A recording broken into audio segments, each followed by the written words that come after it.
गोविंद प्रश्न या ग्रंथाच्या वाचनाला सुरुवात होत आहे। काल आपण बघितलेलं आहे भगवान बुद्धांचे धम्मनगर। त्यानंतर दुसरा विषय बघितलेला आहे शहर बनवण्याचे उदाहरण, शहर बनवण्याचे उदाहरण। आणि आज विषय सुरू होत आहे भगवान बुद्धाचे धर्मनगर। आज विषय सुरू होत आहे भगवान बुद्धांचे धम्मनगर। विषय काय सुरुवात होत आहे आज? भगवान बुद्धांचे धम्मनगर। सर्वांनी शांतपणे ऐकून घ्यायचं आहे, विषय चांगले आहे।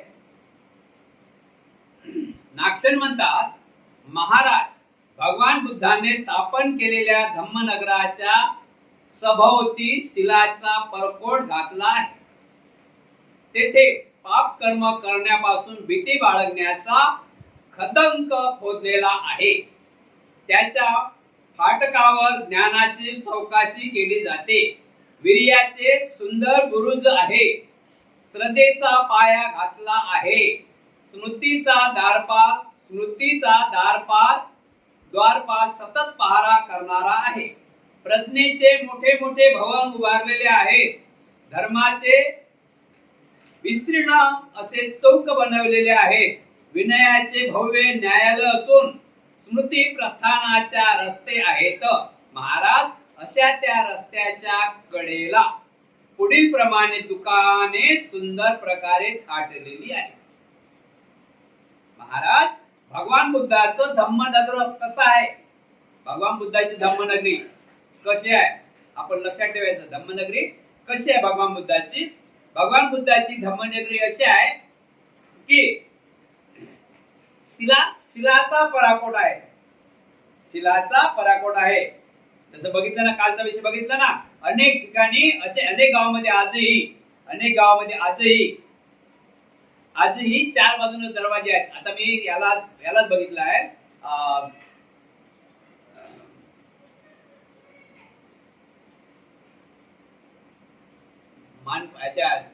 धुळेच्या अगोदर आपले ऐरे बंदी राहतात, तिथं नाव चटकन येते। त्या गावामध्ये चार दरवाजे अजूनही आहेत।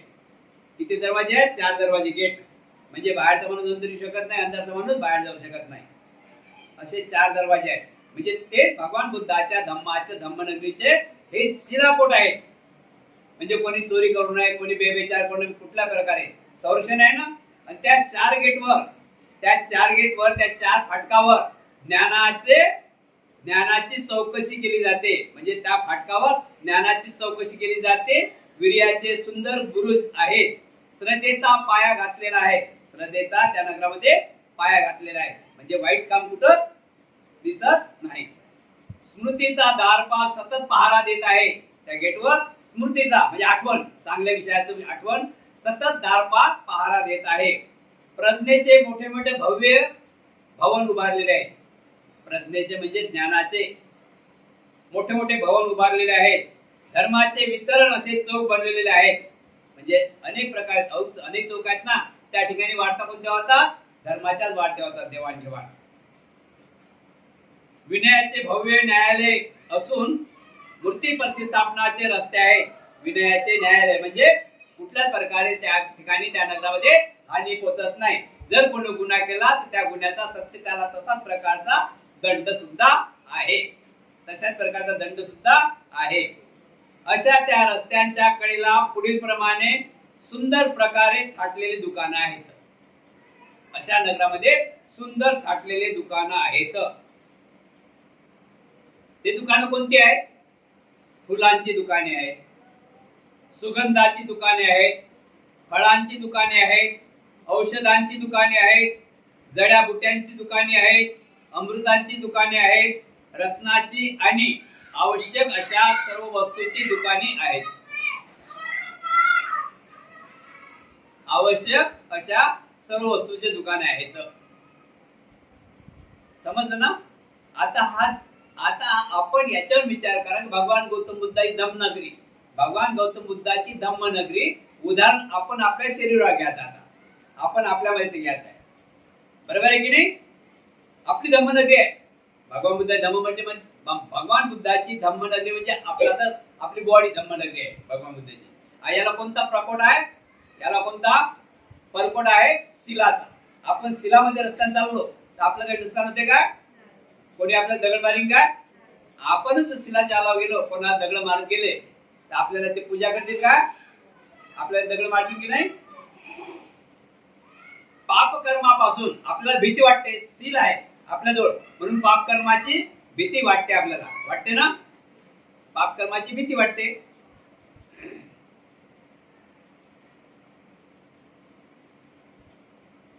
अशा प्रकारे फुलांची दुकाने आहेत, फुलांची दुकाने आहेत, सुगंधाची दुकाने आहेत, फळांची दुकाने आहेत, औषधांची दुकाने आहेत, जडीबुटीची दुकाने आहेत, अमृतांची दुकाने आहेत, रत्नाची दुकाने आणि आवश्यक अशा सर्व वस्तूंची दुकाने या भगवान बुद्धाच्या धम्मनगरीत भेटतात. वाईट इथं काहीच भेटत नाही, चांगल्याच गोष्टी धम्मात भेटतात. आणि जो धम्मामध्ये आहे तो व्यक्ती, जो धम्मामध्ये आहे तो व्यक्ती चांगल्या गोष्टीकडे लक्ष देतात. वाईट गोष्टीकडे लक्ष देतात का? तुम्ही आता विहारात येता, तुम्ही वाईट गोष्टीकडे लक्ष देता का? नाही. धम्माच्याच बाजूने तुम्ही चालणार आहे, धम्माला धरून चालणारे आहे. भला उशीर का होणार, आपण धम्माला सोडत नाही. धम्म हा आजही चांगला आहे, उद्याही चांगला आहे आणि परवासाठी चांगला आहे. म्हणून धम्मामध्ये अशा प्रकारे दुकान दाखवलेले आहे. बनते नाक्षण हे फुलाचे दुकाने म्हणजे काय? हे फुलाचे दुकान म्हणजे काय? म्हणून बघा ना काय फुकट किती गुळा मारतात ते. जर फुकट येतात जर कल्ला करतात एवढे मोठे. बघा बरं घंटा दे ना. तर ठीक आहे, फुलाचे दुकान चालू. फुलाचे दुकान, फुलाचे दुकान. महाराज सर्वज्ञ सर्वदृष्टज्ञ अर्थ भगवान सम्यक संबुद्धांनी ज्ञान भावना कराव्यास योग्य अशा पुढील गोष्टी सांगितलेल्या आहेत. आता हे साधण्यासाठी भगवान गौतम बुद्धांनी ज्ञान भावना म्हणजे उपासना करण्याला सांगितलेलं आहे. जोपर्यंत आपण उपासना करणार नाही तोपर्यंत या नगरीची चव आपल्याला माहित पडणार. या नगरीत सर्व हिरेमानी मोती आहेत, या नगरीत अमृत आहे, या नगरीत सर्व घ्यायला काय. तर कोणतं घ्यायला काय? आपल्याला ध्यान साधना करावी लागेल. आपल्या उपयोगाचं कोणतं आहे ते आपल्याला घ्यावं लागेल ना. आपण मार्केटमध्ये जातो, त्या आपण मार्केटमध्ये गेल्यानंतर अनेक मार्केट आहेत. सोन्याचे मार्केट आहे, भाजीपाल्याचे मार्केट आहे, कापड मार्केट आहे, खिलोना मार्केट आहे, कटलरी मार्केट. तर आपण ज्या मार्केटमध्ये गेलो त्या मार्केटमध्ये गेलो त्या इच्छेने जातो ना आपल्याला काय घ्यायचं म्हणून. तसे धम्मनगरीमध्ये आपल्याला जर घ्यायचं आहे, आपल्याला धम्मनगरीत राहायचं आहे तर सर्वात प्रथम आपल्याला ध्यान साधण्याचा अभ्यास करावा लागेल. आज कोणता अभ्यास करावा लागेल? सर्वात महत्व बुद्धांनी ध्यान साधनेवर दिलेलं आहे. त्या ध्यान साधनेमध्ये काय आपल्याला देखावं लागेल? त्या ध्यान साधनेमध्ये आपल्याला काय शिकावं लागेल? पहिले आपल्याला शिकावं लागेल अनित्य संज्ञा. अनित्य संज्ञा म्हणजे हे जग अनित्य आहे हे आपल्याला समजावं लागेल. अनित्य संज्ञा, अनित्य संध्या म्हणजे सर्व बदल आहे. आज इथं हे आहे, उद्या इथं नसणार. आज अस्तित्वात आहे, उद्या अस्तित्वात राहणार नाही. अनित्य संज्ञा. आज डोंगर हिरवा आहे, मे मध्ये डोंगर हिरवा राहील का? मे मध्ये डोंगर हिरवा राहील का? हे आपल्याला पहिले समजावं लागेल. अनित्य संज्ञा म्हणतात त्याला. अनित्य की जे अनित्य आहे, क्षणिक, ते आपल्याला जाणून घ्यावं लागेल. तर दुसरी गोष्ट सांगितली अनात्मक संज्ञा. अनात्मक संज्ञा आपल्या विचाराची अनात्मक संज्ञा. त्याच्यानंतर अशुंभ संज्ञा, त्यानंतर आदिवन संज्ञा, त्यानंतर प्रहान संज्ञा,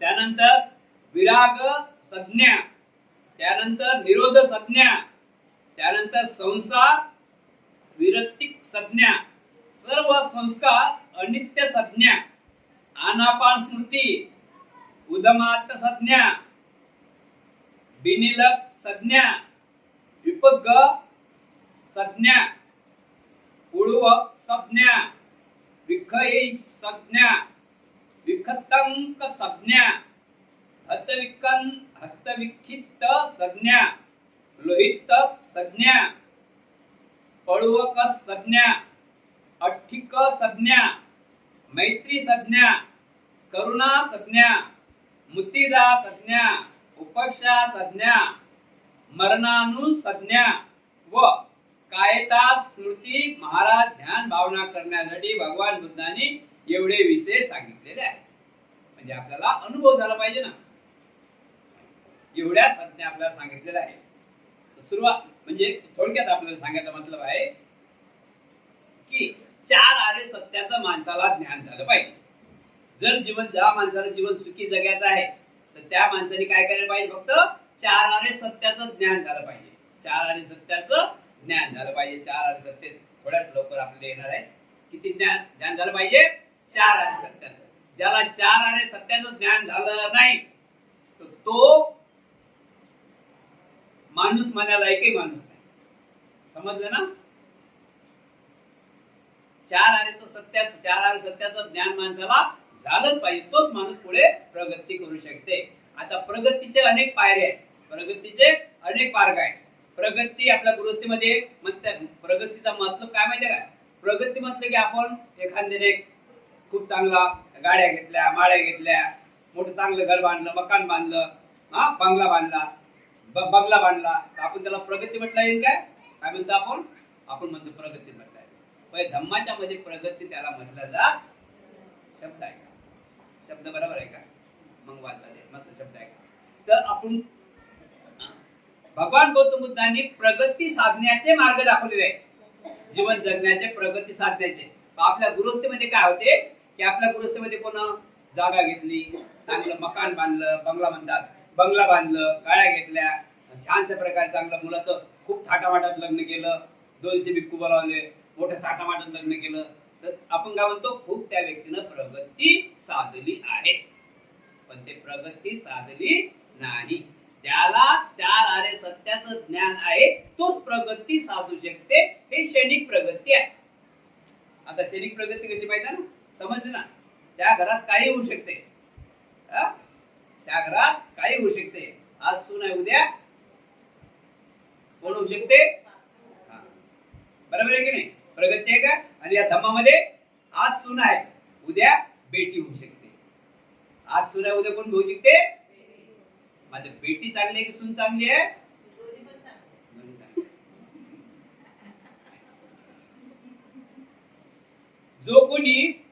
जो कोणी म्हातारपण आणि मरण यापासून आपली सुटका करून घेऊ इच्छितो, जो कोणी माणूस म्हातारपण आणि मरण हे तर कोणाला चुकलं नाही. म्हातारपण आणि मरण कोणाला चुकलं?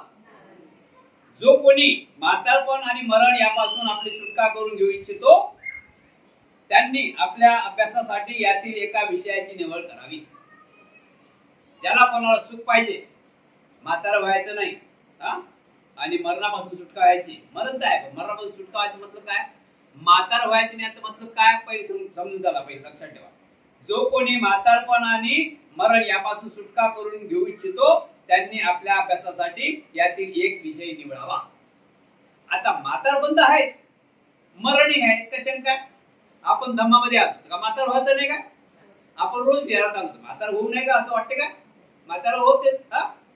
विहारात आलो आपण म्हातार, आपण लवकर म्हातार होतो, पण जे विहारात येत नाही ते म्हातारे होत नाही. हे पण लक्षात ठेवा. समजलं ना?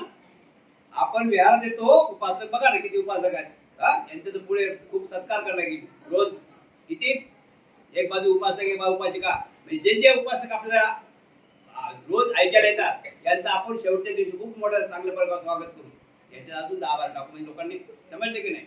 तर अशा प्रकारे तर म्हातारपण हे सर्वांना येणे आहे, यात काही शंका नाही. आणि मरणी हे सर्वांनाच येणे आहे, मरणे अट्टल आहे. पण शब्द डबल आहे का? जो कोणी म्हातारपण आणि मरण यापासून आपली सुटका करून घेऊ इच्छितो त्यांनी आपल्या अभ्यासासाठी यातील एक विषय निवडावा. आता म्हातारपण आलं, म्हातारपण कसं आलं पाहिजे? म्हातारपण कसं आलं पाहिजे? आजच्या तारखेमध्ये 110 वर्षाचे, आज त्या तारखे 110 वर्षाची आई आहे. किती वर्षाची आई आहे? 110. कशामुळे आहे? त्यांची सोय आहे. कशामुळे आहे? त्याला म्हणतात म्हातारपण. हा बरोबर आहे की 120 ची बरोबर. तर त्याला म्हातारपण म्हणतात. त्याच्या मग म्हातारपण म्हातारपण बघा काय गोष्टी आहेत. म्हातारपण कसं असते तर कैक लोकांचे आई वडील मग तू धर्म कोणता असो कैक लोकांचे आई वडील आश्रमात आहेत. त्याला म्हातारपण म्हटलं जाईल काय. किती दुःख आहे बरं. त्याच्यापेक्षा गेलेलं पुरलं. पण दुःख किती आहे. ना नाताशी बोलतायत ना नातवाशी बोलतायत. नातू माहित आहे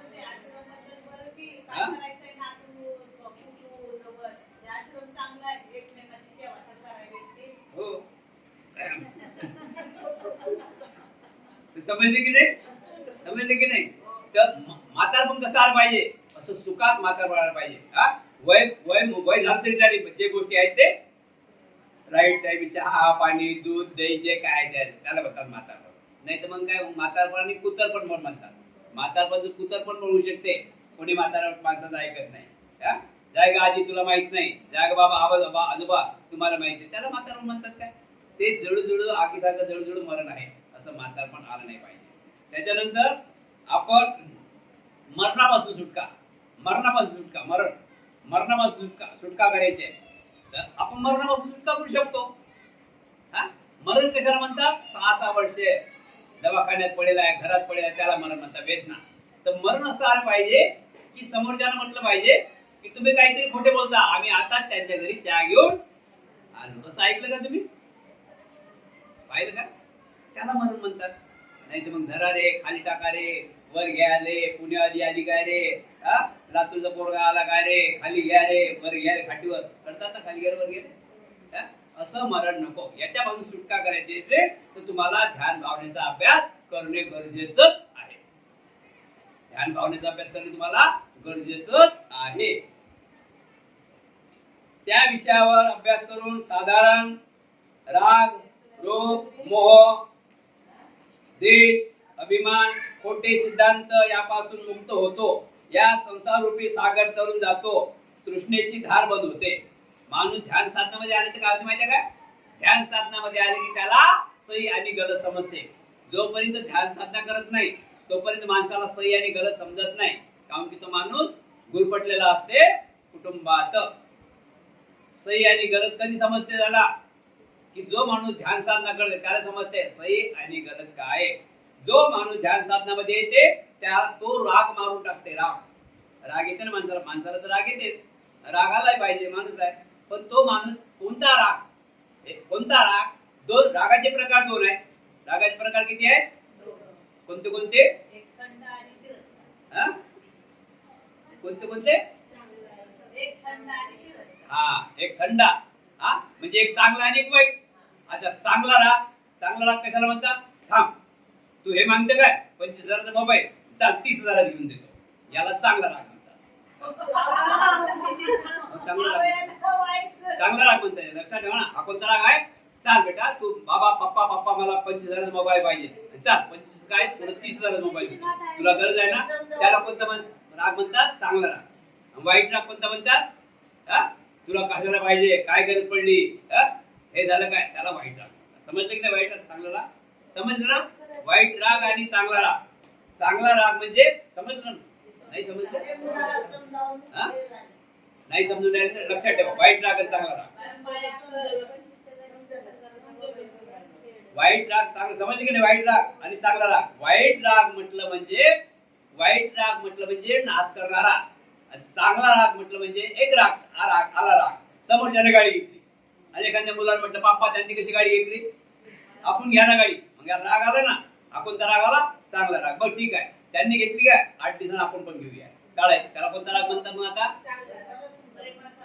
समजले की नाही. राग समजले की दोन वाईट राग आणि चांगला राग. राग कोणता आला पाहिजे वाईट राग आला पाहिजे काय. आता चांगला राग आपले मंगल करते समोरच्याचे मंगल करते. वाईट राग आपले नुकसान करते समोरच्याचे नुकसान. म्हणून माणसं ध्यान साधना करते तो राग आपला काढून टाकते. तो मोह काढते. मोह म्हणजे लूट दुसऱ्याचं आवड. मोह द्वेष करत नाही कोणाचा. तो त्याच्या हिशोबाने तो त्याच्या कर्मानं जो काही केलं तो त्याच्या कर्मानं आपल्याला काय घेणं नाही. तो ते शिल्लक गोष्टीच्या मागे लागत नाही. त्याला कुठे टाइम असते. जो ध्यान साधना करत नाही त्याला शिल्लक गोष्टी जास्त आवडतात. त्याच्यात त्याला मजा वाटते. चांगल्या गोष्टी त्याला मजा वाटत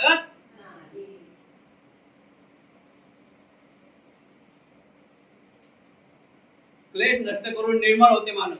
माणसाचं मन कसं होते? निर्मळ. निर्मळ मन झालं की माणूस लहान काम करते काय? एक उदाहरण, आपण चांगलेच कपडे घाला, नवीन नवीन कपडे आणतो, बसतो का खाली लवकर? घाण होईल ना. तर तसंच मनानं माणूस निर्मळ झाला तो वाईट काम करू शकत नाही.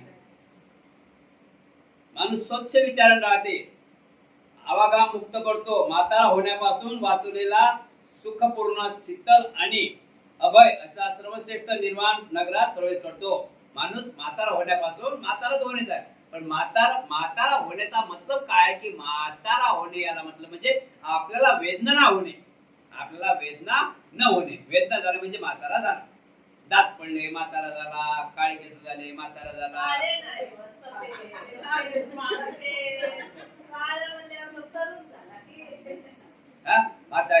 सफेद केस झाले म्हातारा झाला, दात पडले म्हातारा झाला. बरोबर आहे की नाही? तर अशा प्रकारे अशा वेदना न होणे, या वेदनावर मात करणे. पांढरे केस झाले, पांढरे केस होणेच आहेत. गाल दबले होणेच आहेत. शरीर निकट होणे होणेच आहे. तर अशा प्रकारे तर ध्यान साधनामध्ये याचा अभ्यास आपल्याला होते, म्हणजे आपल्याला समजते अनित्यावत्त संखारा, सर्व दुनिया अनित्य आहे. अनित्य ज्याला समजते त्याला लोभ मोह माया राहतच नाही. सर्वश्रेष्ठ नगरात प्रवेश करतो, अर्थ होऊन चित्तधारा बंद करतो. महाराज भगवान बुद्धाचे हेच फुलाचे दुकान आहे. फुलाचे दुकान कोणते आहेत? महाराज भगवान बुद्धाचे. हे ध्यान साधना करीत त्याचेच फुलाचे दुकान होऊ शकते. कर्मरूपी पैसे देऊन धर्माच्या दुकानात जावे आणि आपल्या अभ्यासासाठी आवश्यक विषय विकत घेऊन आणावा आणि मुक्त व्हावे. कर्मरूपी पैसा द्यावा लागतो. इथं कोणता पैसा द्यावा लागतात? आता तुम्ही बसले इथं, कोणतं तुम्ही दान देऊन राहिले? कर्मरूपी दान. इथं लक्षात ठेवा, ही विहारात यायला पण कर्म पाहिजे. बरं, कशाही प्रकारे या, पण इथं कर्म पाहिजे. कर्माशिवाय इथे येऊ शकत. आणि इथं कर्म म्हणजे आजचं नाही, या माग तुमचंच कर्म नाही, या माग खूप मोठं गणित आहे. म्हणजे आपल्या कुळाचे कर्म पाहिजे, आपल्या आई वडिलांचे कर्म काय असेल आपण इथे बसलो. आपलंच कर्म नाही. बरं, लक्षात ठेवा, कधी कधी आपल्या आई वडिलांचं कर्म आपल्या इथपर्यंत आणते. अशा प्रकारे विहार देण्यासाठी कर्म लागतात. आता सुरू होत आहे सुगंधाचे दुकान. सुगंध बनते नाक्षण. सुगंधाचे दुकान कोणते? सुगंधाचे दुकान कोणते बनते? सुगंधाचे दुकान कोणते? महाराज भगवान बुद्धांनी पालन करावयास काही आवश्यक असे शील सांगितलेले आहे. महाराज भगवान बुद्धांनी काही पालन करण्यासाठी आवश्यक शील सांगलेले आहे. बुद्धपुत्र बौद्ध भिक्षू आपल्या शीलाच्या सुगंधाने देवता आणि मनुष्यासहित सर्व जगाला सुगंधमय करून सोडतात. दिशा विरुद्ध दिशा, हवेच्या झोताबरोबर हवेच्या जगदी विरुद्ध अशा सर्व दिशांना दुर्बळत त्यांच्या शीलाचा सुगंध पसरत असतो. ते शील कोणते?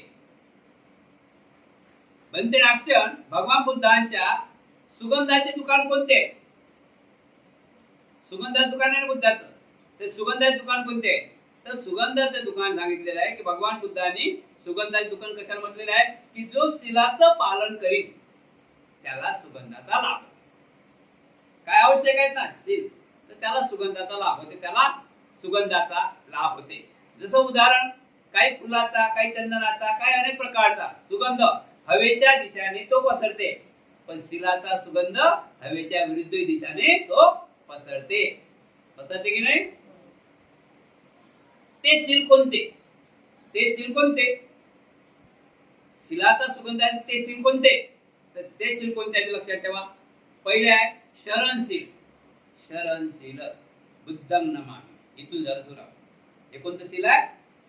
शरण. मी बुद्धांना अनुसरतो, मी बुद्धांना मानतो, मी बुद्धांना शरण. बरोबर आहे की नाही? याला म्हणतात शरणशील. पहिली सुरुवात आहे. पहिले नंबर कोण आहे? शरणशील. जोपर्यंत तुम्ही बुद्धं नमामि तुम्हाला समजणार नाही तर काहीच अर्थ होणार. सुरुवात कुठून सुरू करायला लागते? मग म्हणजे 3 रत्नाला तुम्हाला मारायला लागेल. कोणतं कोणतं रत्न? बुद्ध रत्न, धम्म रत्न आणि संघ. त्याच्यानंतर तुम्हाला पंचशील ग्रहण करावं लागेल. पंचशीलाचं पालन करावं लागेल. 2 नंबर पंचशील ग्रहण करावं लागेल. समजलं पंचशील ग्रहण करता की नाही. त्याच्यानंतर अष्टांगिक शील ग्रहण करावं लागेल. आज अष्टशील आहेत ना आपले. अष्टांगिक शील पंचशील झाल्यानंतर कोणतं अष्टांगिक शील म्हणजे 8 शिलाचं पालन करावं लागेल. किती शिलाचं पालन करावं लागेल. आणि त्याच्यापेक्षा सुख पाहिजे तुम्हाला तर त्याच्यानंतर दशांग शिलाचं पालन करावं लागेल. तर दशांग शील कोण पालन करते. भिक्खू बनते. तुम्ही 9 शिलाचं पालन करता. भिक्खू 10 शिलाचं पालन करावं लागते. तुम्हाला 1 शील कमी भिक्खूला 1 शील जास्त आहे. 10 शिलाचं पालन करावं लागते. प्रतुपदेशात येणारे प्रोत्तिमोक्ष सवरणशील महाराज हेच आहे भगवान बुद्धाच्या सुगंधीचे दुकान. म्हणजे ज्याचा जो शील आहे त्याचा सुगंधच आहे. त्याच्याजवळच दुकान आहे. ज्याचा जो शील आहे शीलाचा सुगंध आहे ना. माणूस रंगाने गोरा असो या पण तो गुणवान असला पाहिजे आणि तो शीलवान असला पाहिजे. ज्याला जो शीलच नाही ज्याच्याजवळ शीलच नाही तर काय कामाचं आहे. काय खूप सुंदरता आहे खूप सुंदरता आहे आणि शीलाचा पत्ता नाही. जमीन काय काम. मग माणूस कसा असला पाहिजे रंगानं गोरा असो या पण तो गुणवान असला पाहिजे. तो शीलवान असला पाहिजे. म्हणून शील माणसाच्या अंगात पाहिजे. शीलाशिवाय माणूस जगू शकत नाही. शील कोणाचं शील कधी काम येते. शील एकट्याचे काम येते. शील असं समजूच नका की आता एकटंच आपण जगलात आहोत आपल्याला शीलाची गरज नाही. शील एक कुठेही राहा रूम मध्ये राहा एकटं राहा दुखतं राहा कुठेही जा शील तुमच्या सोबत जशी सावली आपल्या पाठीमाग आहे ना जशी सावली आपल्या पाठीमाग आहे की नाही तसं शील आपल्या सोबत पाहिजे. शीलाले धरून आपण पुढे चाललं पाहिजे. फक्त ते शील आपल्या पाठीमाग आहे सावलीसारखं. त्या शीलाले धरून आपल्याला चालावं लागतंय. जसा एखाद्या आपल्या मुलाला आपल्या डोंगरातून आता रस्ता चढायचा आहे आणि त्या मुलाला आपण हात धरून चालवतो का नाही. त्याला कुठे ठेवावं लागेल आता पाठीवर घेतो. पाठीवर त्याला घ्यावं लागेल ना. तर तसं शील आपल्याला पाठीवर बांधून तो आपल्याला प्रवास करायचा आहे. म्हणजे शील हा 4 माणसाची गरज आहे. शीलाची एकट्याची गरज आहे आणि कुठेही गेलं तर शीलाची गरज आहे. शीलाशिवाय माणूस जगू शकत नाही. ज्याच्याजवळ शील नाही तो माणूस म्हटला जात. ज्याच्याजवळ शील नाही तो माणूस म्हटला जात म्हणजे शील हे आवश्यकच. महाराज देवादी देव भगवान बुद्धांनी स्वतः सांगितले आहे की चंदन तगर किंवा मल्लिका वगैरे फुलांचा सुगंध कधी हवेच्या विरुद्ध दिशेने जात नाही. परंतु सत्पुरुषाचा सुगंध हवेच्या विरुद्ध दिशेने देखील वाहू लागतो. सत्पुरुष सर्वत्र पोहोचून प्रभावित करीत असतात. चंदन तगर कमळ किंवा जुही वगैरे पुष्पाच्या सुगंधापेक्षा शीलाचा सुगंध अलौकिक आहे. तगर व चंदनाचा सुगंध अत्यंत साधारण असून सिलवंताचा उत्तम सुगंध देवतामध्ये सुद्धा वाहत असतो. शीलाचा सुगंध देवतामध्ये सुद्धा वाहत असतो आहे ना. चंदनाचा सुगंध कोण फुलाचा सुगंध तो हवेच्या विरुद्ध दिशेने जात नाही. ज्या बाजून हवा जाते त्याच बाजून जात असते. पण घ्या का ज्या बाजून जाते त्या बाजून जाते बरोबर आहे की नाही.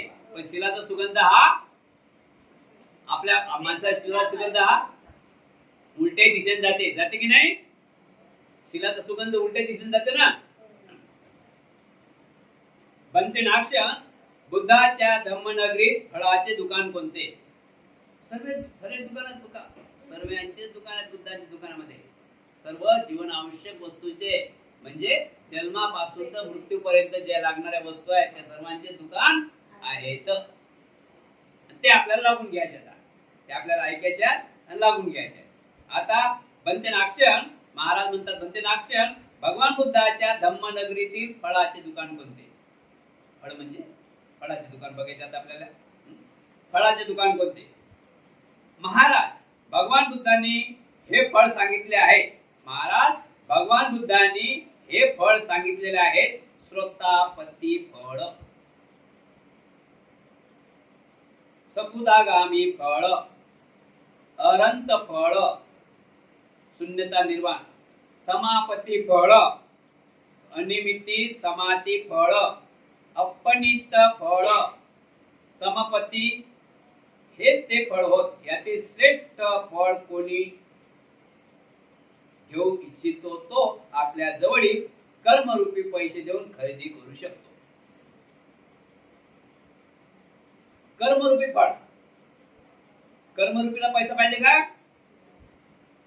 कर्माला पैसा पाहिजे का? कुठं पण पैसा पाहिजे, कुठं पैसा नाही पाहिजे. कर्म पाहिजे, कर्म पण पैशाशिवाय होत नाही. कर्म पण पैशाशिवाय होत नाही. आता तुम्हाला भोजन दान द्यायचं आहे तर तुम्हाला काय करायला लागेल? पैसा जमा करावा लागेल. कोणी तेला जमा देईल, कोणी काय देईल, कोणी काय देईल, जमा करायला लागेल पैसा. तर तुम्हाला त्याला कर्मरूपी फळ. तर ज्याला या कर्मरूपी फळामध्ये काय भेटते आपल्याला? कर्मरूपी फळामध्ये काय भेटते? कर्मरूपी फळामध्ये श्रोतापन्न प्राप्त होते. म्हणजे आपल्याला मुद्दा तो झाला, बुद्धरत्न, धम्मरत्न, संघरत्न यांची ओळख झाली की आपल्याला जीवन जगण्याची कला माहिती पडते. कोणाला वाईट बोलू नये, कोणाचं नुकसान करू नये, कोणाची हाजी हाजी करू नये, अनेक गोष्टी. सत्यवादी लावावं, सत्याशिवाय सत्याच्या विरुद्ध जाऊ नये, याला म्हणतात कर्मफळ.